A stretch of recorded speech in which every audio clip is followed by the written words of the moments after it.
Now that we're pre-qualified, the next step in the process to actually get your loan pre-approved. This is really important actually, especially in our market.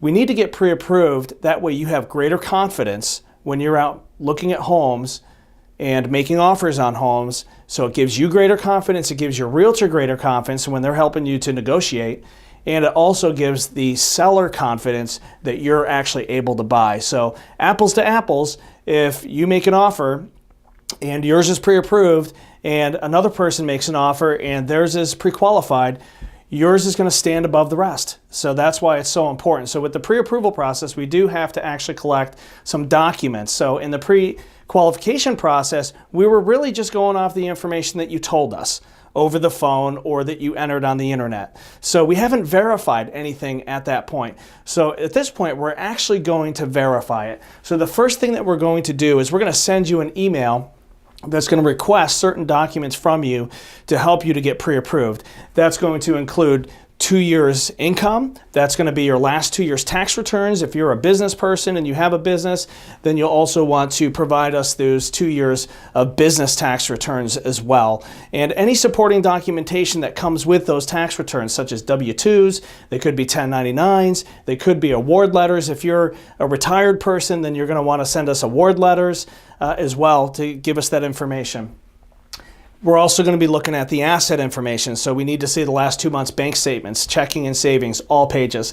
A lot of times customers will send me those bank statements and they'll send me everything but the last page, right? Because the last page says this page intentionally left blank. But believe it or not, if it says pages 1 through 4, even if that last page is intentionally left blank, we've got to have it. So it's really important that you send that to us. Quarterly. The reason I wrote quarter up there is because I couldn't fit it on the board. What I really meant was quarterly. And what I'm looking for here is really for your 401k statements. Typically those statements come out quarterly. Some savings statements also come out quarterly. And also the 403b or IRA statements are often quarterly statements.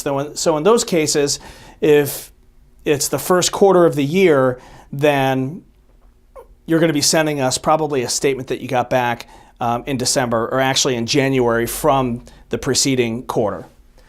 Then we're going to send you out disclosures. The disclosures are going to be a loan estimate that we're going to send out to you. It's just an estimate, a settlement cost, what you can expect to pay at closing, and we'll go through that together just so that you understand it. But there's also some basic disclosures that you'll want to initial and sign, and of course, if you have any questions, we'll go through those in more detail as well. At that point, what we're going to do is we're going to underwrite your loan.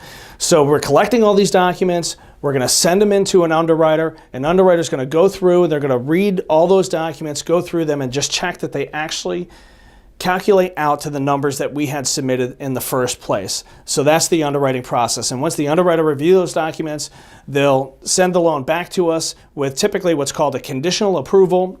If they need additional information, they're unable to approve the loan, typically what they'll do is they'll suspend it.